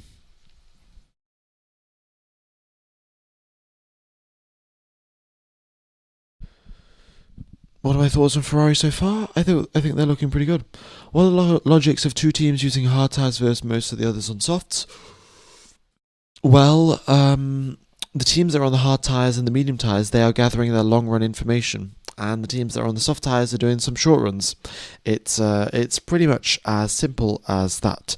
So that's what it is. Can you say bottle of water? Well, I know that I've got a British accent, but I do not say bottle of water in the most typical British way, at least.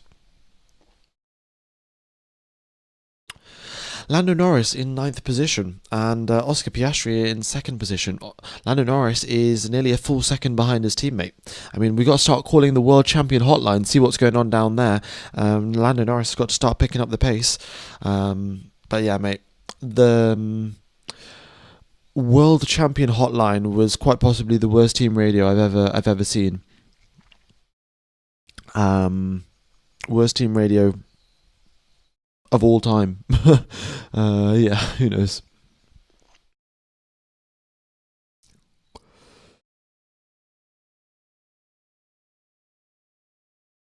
All right. Are these times going to get lower for quali? 4 seconds seems like a lot. They are not going to get close to last year's pole time. They will probably dip into the 117s, I think, in quali at a stretch. But if the temperatures fall and the drivers set some really good laps, 117s could be potential. You know, we could see some potential there.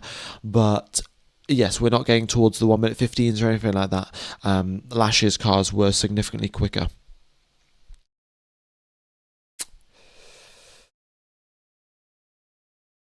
Russell is sandbagging, is he? Everyone is sandbagging, right? Everyone is sandbagging. And all of the sandbagging will stop happening in 2 hours and 30 minutes. And then you can stop asking me, is someone sandbagging? Are they not sandbagging? Who's sandbagging more? Because you will see for yourselves. Yeah. Can you say Worcestershire sauce? I mean, to be honest, I don't even know how to say that really properly, so... I think our VCAR boys might be ending the year in podiums from their performance so far. Well, if they can keep improving throughout the season. Yeah, I mean, typically how it goes is the stronger Red Bull is, the stronger VCARB is, and Red Bull will do a lot of sandbagging. VCARB not so much. So if VCARB looks strong, then that's a sort of a secondary indicator to how good the Red Bull team normally is. And yeah, maybe it's a good sign for Red Bull. It is just tough to say. Tough to say.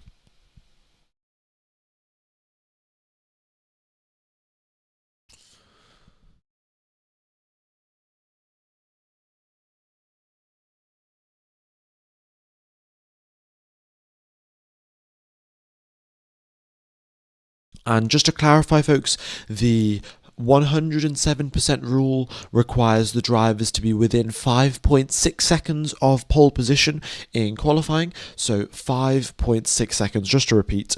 And the slowest time that we've got on the board right now is from Sergio Perez, and that is 4.5 seconds off the pace.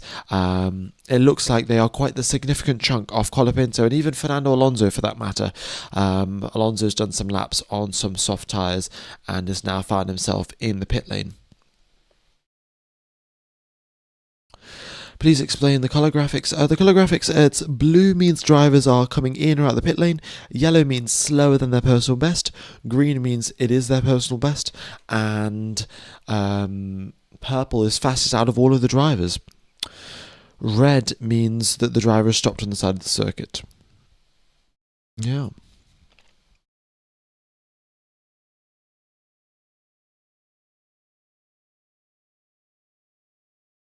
If we're teaching English, can you tell the Americans how to pronounce aluminium? Aluminium, aluminum. I mean, look at this. Like, at the end of the day, it doesn't matter. You know what the other person's trying to say. So I wouldn't get too fussed about it. You know, you can call it data, you can call it data. It is what it is. 16 minutes remain on the clock. We have got everyone in the pit lane apart from Nico Hülkenberg, who is out on the track with a fresh set of soft tyres. Are they going to go out again? Yes, they probably will.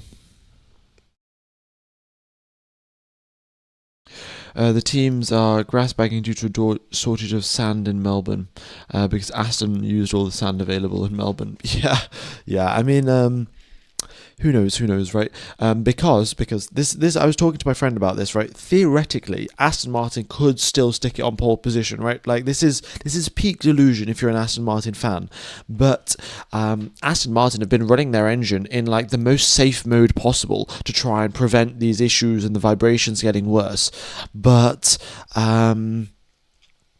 all they need to do is set one quick lap in Q3 and they could find themselves up on pole. And that means they've got to set one quick lap in Q1, one quick lap in Q2, one quick lap in Q3. So the Aston Martin car has got to hold it together at max power for 3 laps.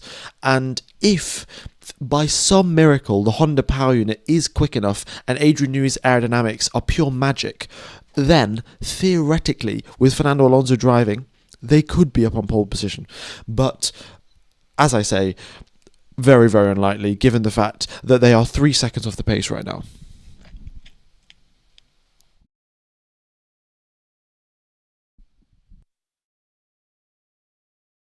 And I think Audi are the team that are much, much more likely to cook. And Nico Hulkenberg, in fact, said expect some unexpected performances from Audi in an interview that he gave. So maybe we will see something pretty special from them. The first sector that we've seen here from Hulkenberg, a 28.3. That is, well, it's about half a second down on Charles Leclerc in the first sector. Middle sector is about 0.2 slower than Bortoletto's best middle sector, which I've got to say is the fastest out of everyone. Not even the Ferraris or the Mercedes can come close to Bortoletto's middle sector. And Hulkenberg comes across the line not to improve overall.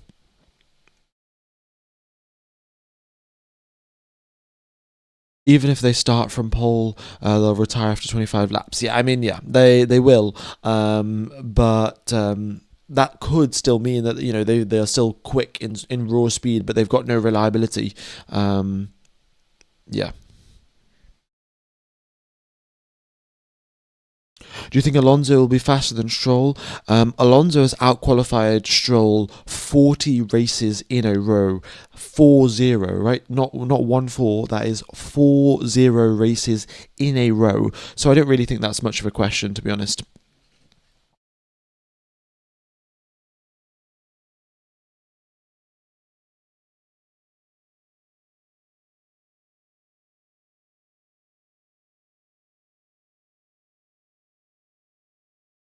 Okay, yeah, 30 minutes left, really. We've got more soft tyres, more fresh soft tyres, and we've got a yellow flag. Kimi Antonelli, turn number 1 and 2.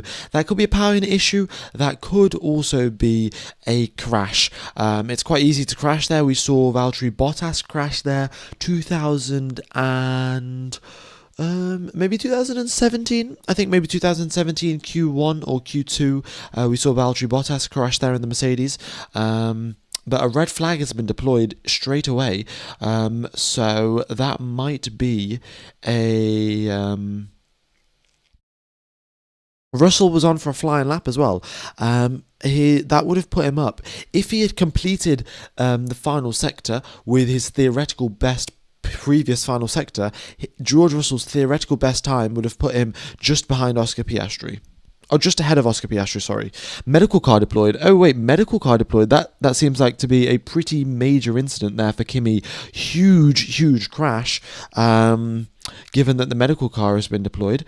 And in 2 hours and 23 minutes, he's not going to be ready for qualifying if it's a major shunt like that. He's got out of the car, and he's all good, but front left, front right, rear left, rear right, it's all destroyed. Absolutely everything is destroyed. And yeah, that's it. Kimi Antonelli's weekend's over. He's going to be starting from last position because there's no way that they repair all of that stuff in time, because it probably will have damaged the engine and the gearbox as well with that big impact. They literally had just 11 minutes left on the clock, and Toto Wolff doesn't look happy. But yeah, that is that's what happens when you're in you give a youngster a car. He's not the most experienced. Hit the first apex over the curb and lost traction over the curb. The rear of the car slided out, and yeah, lots of damage. Can you see into the engine bay? No, the engine cover's still on. Did he lose the back? Yeah, he lost the rear of the car. I mean, I can show you guys sort of on the replay, right? On my flying lap of the circuit. Let's just fast forward a little bit. Um, Here we are. Okay, so going in towards turn number 1. So he makes his way through the first apex just fine, and then just about this point here, right, his front wheels pass over the previous curb. You can see, let's just go back 1 second. So this curb here, you can see the green and the yellow, and then the green and the yellow finishes, right? So the front wheel goes over the green and yellow, and it finishes. The rear wheel, I think, as it goes over the transition from the green and yellow curb finishing just to the AstroTurf, I think that is when he loses traction, and then the rear of the car slides, and then he goes off onto the barrier here on the right-hand side. This big Pirelli barrier just bounces off from the right-hand side off to the left-hand side. Yeah. So Toto's reaction, of course, not too pleased with that, and well, it's unsurprising, really. Alright, also folks, if you haven't hit the like button, be sure to do so. It is much appreciated. Hopefully we can make our way towards 1,500 likes. And now there's going to be a lot of carbon fibre debris for the marshals to clear up. And if I'm going to be totally honest with you guys, I think that might also be the end of FP3.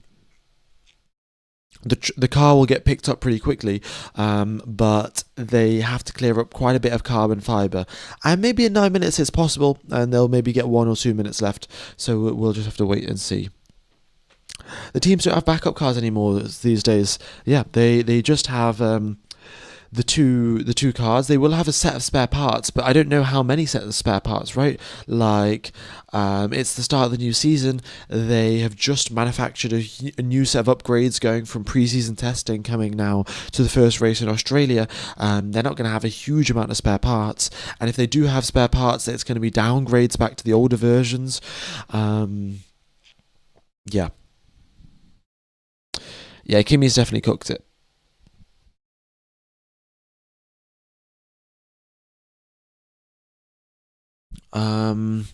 In 2 hours and 18 minutes, it's going to be. I mean, if they pull it off, it'll be a miracle. But it's going to be a very tough job. I think it's not going to happen. Yeah, I mean, Kimi's all right. I mean, he's already back in the garage now, looking at the data and trying to figure out what went wrong. But yeah, quite the big crash.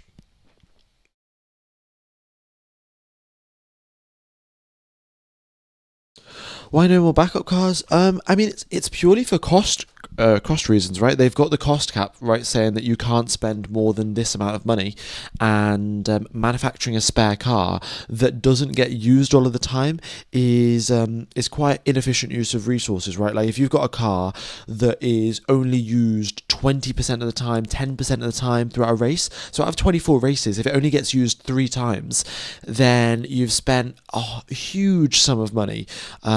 Upwards of, well, I don't know, the total cost of a Formula One car is probably in the millions, right? And you've spent a huge sum of money to create a car that's only going to get used 3 times throughout the season, which you could allocate towards hiring way more engineers. You could allocate to buying a new supercomputer. You could allocate to getting a bigger wind tunnel. So it is it's a trade-off, and it doesn't make financial sense in a cost cap era.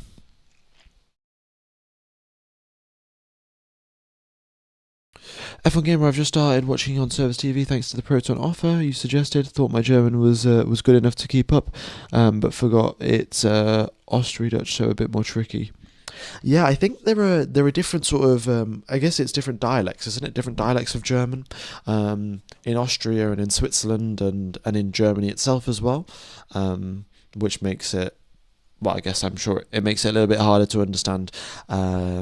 Even in the UK, there are some accents that make it a bit harder to understand what people are saying. But yeah, it's guess how the world works, isn't it? Could they fix it? My answer is going to be no. Yellow flag, Kimi Antonelli has crashed on the racetrack. He's crashed at turn 1 and 2. Mate, this Marshall is just picking up little pieces here, pieces of front wing, rear wing. They've got the rear wing actuation system there. More stuff getting cleaned up. 5 minutes left on the clock.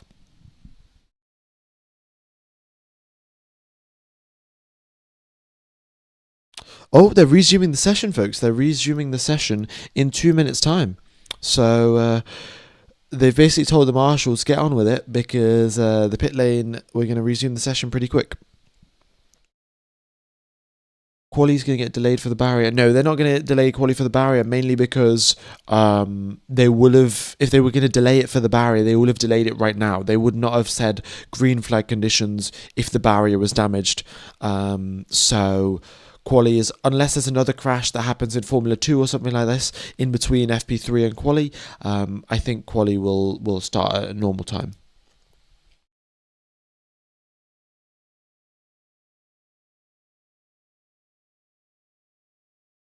Okay. Yeah, so we are getting, in 35 seconds the cars will be hitting the track. Clicking on Proton VPN and paying a fee. How do I watch practice and quali? You connect to an Austrian VPN server, and then you go over to Google. You search Service TV, just like these instructions here, and then you click Service TV. You Google Service TV Formula One, and you click the first link, and you let Google translate it over from German to English, and then you press FP1 or FP3 in this case, and then you can watch it.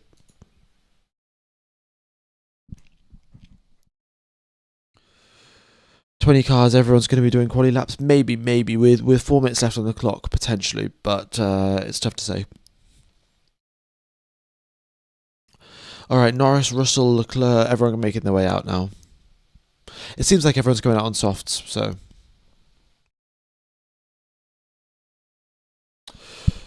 Are there any live sessions for quali in the race day available to join yet? Yes, I will just drop the links to quali and into the stream chat right now. I mean, the race one will be available at the after qualifying. I'll make that public later on.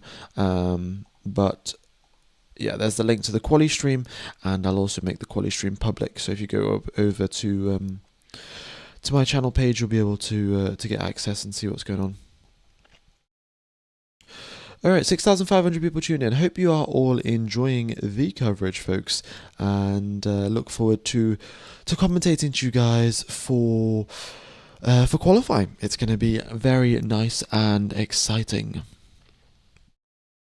We have got a traffic jam in the pit lane. As Yuki Tsunoda would say, traffic paradise. But Yuki Tsunoda is no longer driving in Formula 1.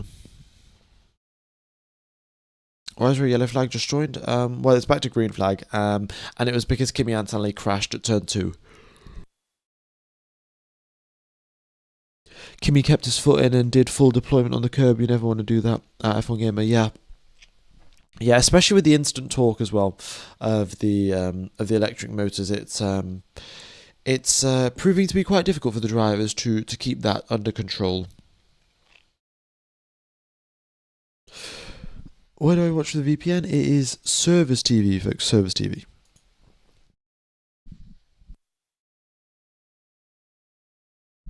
Alright, we've got quite a few drivers coming here for their push laps then. So let's see how it goes.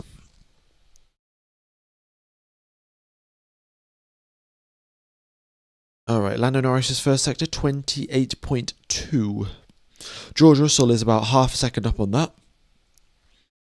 Pretty good going. Half a second up consistently as well. It's not just like he does it on one lap and that was it.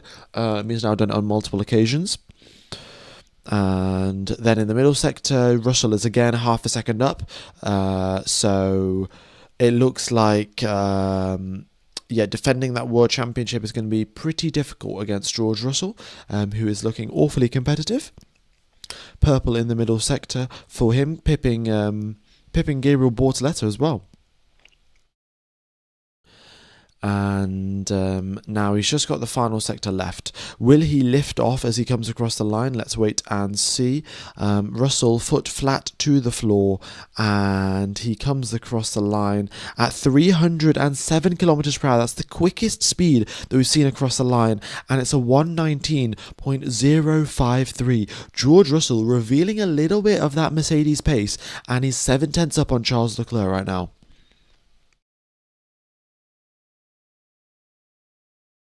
Ooh, this is this could be well, it could be some generational pace for the Mercedes team, or I mean, we'll see, we'll see. It's looking very strong for George Russell though, and Charles Leclerc, even his theoretical best lap time is getting nowhere near to go nowhere near to George Russell's. Um, Verstappen goes third fastest in the first sector. Pretty good from him. And let's see.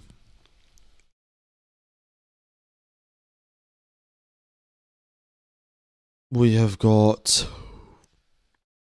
Norris, who's a 120.443. Hamilton improves, but he's still not anywhere near George Russell. He is 6/10 off. We've got Limblad improving up into 10th, and Hadjar and Verstappen making their way through the final sector. Colapinto improves up into 15th position. We've got Hadjar across the line. 5th position for Hadjar. Let's see what Max can do. He's about Hadjar's about a second off the pace. Max comes across the line. He's a tenth slower. Does Max back out of his final sector? Potentially. If you look at Max's theoretical best lap time, it's on par with... It's slightly quicker than Piastri. It's about a tenth quicker than Piastri if you look at Max's theoretical best. So if he didn't potentially lift in the final sector. I don't know if he did lift or not, but either way, his final sector wasn't all that amazing. Yeah. So the pecking order looks to be Mercedes, Ferrari, then Red Bull, maybe? Yeah, I mean, this is 2018 all over again, to be honest, if it was Mercedes, Ferrari, Red Bull. But again, we do not know. George Russell could be on minimum fuel. We could still have Ferrari on quite a lot of fuel. There is just no way to know. But I think that is all, folks. I think that is everyone that has completed their laps now. As far as I can tell. Yeah, that is correct. So we will... We'll see what qualifying has in store for us. So, yes, as you can see, qualifying itself starts in 2 hours. I will be live in about half an hour before that, so I'll be live in like an hour 40 minutes. Hour 40 minutes? Yeah, an hour 40 minutes. So, yeah, that is... That's pretty much that. I'm going to end the stream. It'll take you over to the quali stream. Just hit the like button on that. Also hit the reminder button. I'm sure most of you are just going to keep the stream open, like keep the page open, but the algorithm loves it if you hit the like button and the reminder button, so would be very much appreciated. And yeah, that's the end of FP3. We are going to see what happens. And also, folks, I would like to point out again, if you are a Ferrari fan, even if George Russell gets pole position, does it matter if Ferraris just accelerate away from the line so much faster than everyone else? And going in towards turn 1 and turn 2 and 3, both Ferraris get ahead of George Russell. That could happen. It is tough to say, and... the drivers are doing their practice starts, nothing crazy to be honest, like it's just standard procedure at this point. Yeah. So it does matter, because Mercedes will catch them in 3 laps. Maybe, but then you get the 2 Ferraris driving side by side, blocking the racetrack, and George Russell can't overtake. But yeah, I don't know. It's all of our answers all of our questions will be answered in 2 hours. So I'll see you all then. I'm going to end the stream. I'll take you over to the quali stream. Just hit the like button, reminder button, and yeah, have a nice 1 hour, 2 hour gap till qualifying begins. Alrighty. Yeah, see you in an hour and a half, folks. Bye bye.